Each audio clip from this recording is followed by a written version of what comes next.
We therefore develop this curious thing. We develop a thing which is called an ego. Now, I've got to be very clear to you what I mean by an ego. An ego is not the same thing as a particular living organism. For my philosophy, the particular living organism, which is inseparable from a particular environment, that is to say, from the universe as centered here and now, there's something real. It isn't a thing. I call it a feature of the universe. But what we call our ego is something abstract, which is to say, it has the same order and kind of reality as an hour, or an inch, or a pound, or a line of longitude. It is for purposes of discussion. It is for convenience. In other words, it is a social convention that we have what is called an ego. But the fallacy that all of us make is that we treat it as if it were a physical organ, as if it were real in that sense, when in fact it is composed, on the one hand, of our image of ourselves. That is our idea of ourselves, as when we say to somebody, you must improve your image. Now, this image of ourselves is obviously not ourselves, any more than an idea of a tree is a tree, any more than you can get wet in the word water. And to go on with, our image of ourselves is extremely inaccurate and incomplete. Would that some God the gifted gives to see ourselves as others see us. We don't. So my image of me is not at all your image of me. And my image of me is extremely incomplete in that it does not include any information to speak of about the functioning of my nervous system, my circulation, my metabolism, my subtle relationships with the entire surrounding human and non-human universe. So the image I have of myself is a caricature.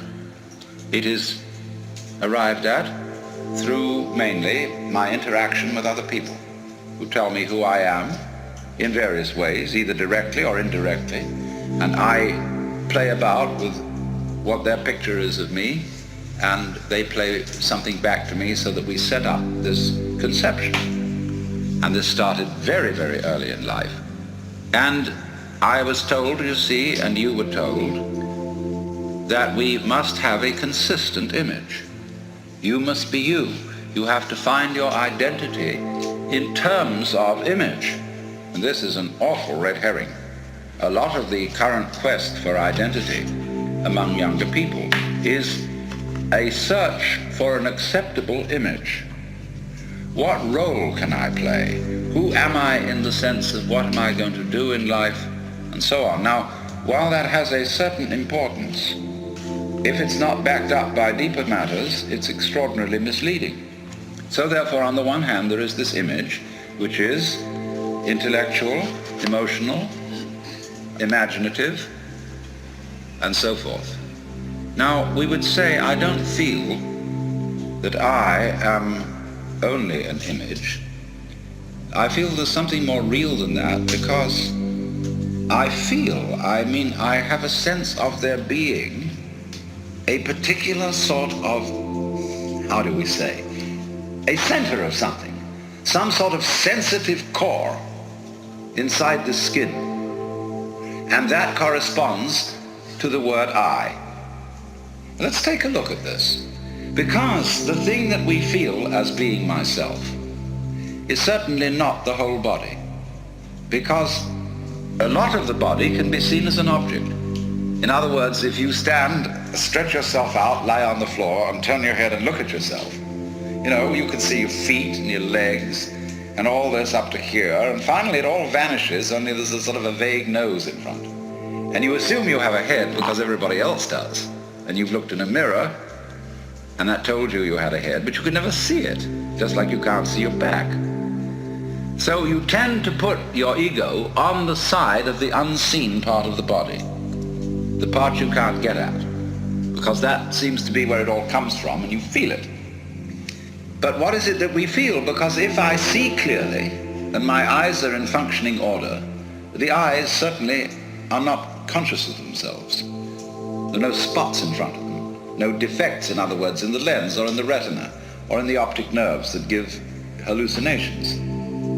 So also, therefore, if my ego, my consciousness is working properly, I ought not to be aware of it as something sort of there, being a nuisance in a way in the middle of things, because your ego is awfully hard to take care of. Well, what is it then that we feel? Well, I think I've discovered what it is. It's a chronic, habitual sense of muscular strain, which we were taught in the whole process of doing spontaneous things to order. When you're taking off in a jet plane, and the thing has gone rather further down the runway than you think it should have without getting up in the air, you start pulling at your seatbelt. Get this thing off the ground. Perfectly useless. So in the same way, when our community tells us, look carefully, now listen, pay attention, we start using muscular strains around our eyes, ears, jaws, hands, to try to use our muscles to make our nerves work, which is of course futile. And in fact, it gets in the way of the functioning of the nerves. Try to concentrate. And then when we try to control our emotions, we hold our breath, pull our stomachs in, or tighten our rectal muscles to hold ourselves together. Now pull yourself together! Immediately, what are you to do? What does a child understand by that? He does it muscularly, pulls himself together. This is useless. So everybody chronically pulls themselves together, so that it's so funny if you get a person that just lie on the floor and relax. There's the floor under you, as firm as can be, holding you up. Nevertheless, you will detect that the person is making all sorts of tensions, lest he should suddenly turn into a nasty jello on the floor. So that chronic tension, which in Sanskrit is called sankocha, which means contraction, is the root of what we call the feeling of the ego. So that in other words, this feeling of tightness is the physical referent for the psychological image of ourselves. So that we get the ego as the marriage of an illusion to a futility. Even though the idea of an I with a name, with a being, is naturally useful for social communication, provided we know what we're doing and take it for what it is. But we are so hung up on this concept that it confuses us, even in the proposition that it might be possible for us to feel otherwise. Because we ask the question, if we hear about people who have transcended the ego, well, we ask, how do you do that? Well, I say, what do you mean? You, how do you do that? Because the you you're talking about doesn't exist. So you can't do anything about it. Any more than you can cut a cheese with a line of longitude. Now that sounds very discouraging, doesn't it? But let's suppose now you are babies again, and you don't know anything. Now, don't be frightened, because anything you know you can get back later. But for the time being, here is our awareness. And let's suppose you have no information about this at all and no words for it, and that my talking to you is just a noise. Now, don't try to do anything about this. Don't make any effort. Because naturally, by force of habit, certain tensions remain inside you, and certain ideas and words drift all the time through your mind. Just like the wind blows or clouds move across the sky. Don't bother with them at all. Don't try to get rid of them. Just be aware of what's going on in your head, like it was clouds in the sky, or the crackling of the fire. There's no problem to this. All you have to do, really, is look and listen without naming, and if you are naming, never mind. Just listen to that. Now, that you can't force anything here, that you can't willfully stop thinking and stop naming, is only telling you that the separate you doesn't exist. It isn't a mark of defeat. It isn't a sign of your lack of practice in meditation. That it runs on all by itself simply means that the individual separate you is a figment of your imagination. So you are aware at this point of a happening. Remember, you don't know anything about the difference between you and it. You haven't been told that. You've no words for the difference between inside and outside, between here and there, and nobody has taught you that what you see out in front of you is either near or far from your eyes. Watch a baby put out a finger to touch the moon. You don't know about that. Just, therefore, here it is. We'll just call it this. And if you will feel it, the going on, which includes absolutely everything you feel. Well, whatever that is, it's what the Chinese call Tao, what Buddhists call suchness, or tathata. And it's a happening. It doesn't happen to you, because where is that? You, what you call you, is part of the happening. Or an aspect of it. It has no parts. It's not like a machine. And it's a little scary, because you say, well, who's in control around here? Why should there be anyone? Now, that's a very weird notion we have, that processes require something outside them to control them. It never occurred to us that processes could be self-controlling. Even though we say to someone, control yourself. We can always, in order to think about self-control, we split a person in two. So that there's a you separate from the self that's supposed to be controlled. Well, how can that achieve anything? How can a noun start a verb?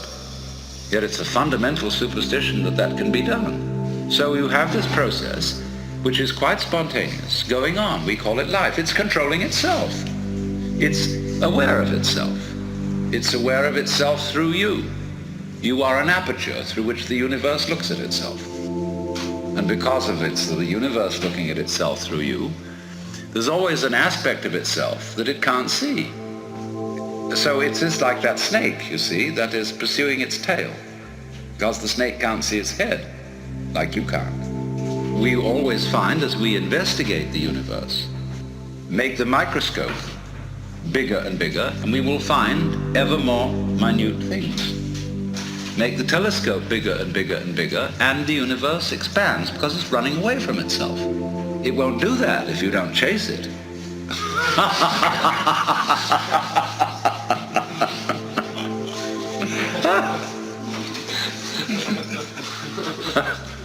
So, it's a game of hide and seek. Really, when you ask the question, who is doing the chasing, you are still working under the assumption that every verb has to have a subject, that when there is an action, there has to be a doer. Well, that's what I will call a grammatical convention, leading to what Whitehead called the fallacy of misplaced concreteness. Like the famous "it" in "It Is Raining."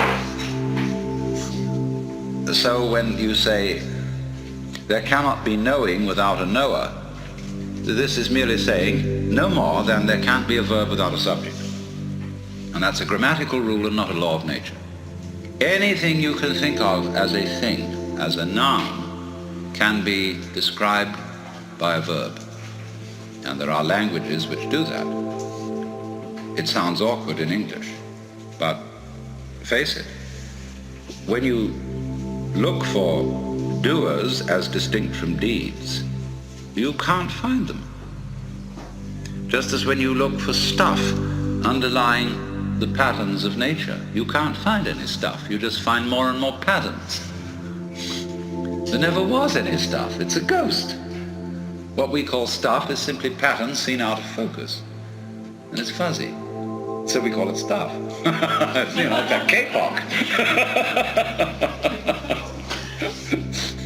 So, you know, we have these words: energy, matter, being, reality, even Tao. And we can never find them. They always elude us entirely. Although we do have the very strong intuition that all this that we see is connected or related. So we speak of a universe, although that word really means one turn. It's your turn now. Or like you make one turn to look at yourself, but you can't make two turns and see what's looking. So it's very simple, therefore. You only have to understand that you can't do anything about it. And as they say in Zen, you cannot take hold of it, but you can't get rid of it. And in not being able to get it, you get it.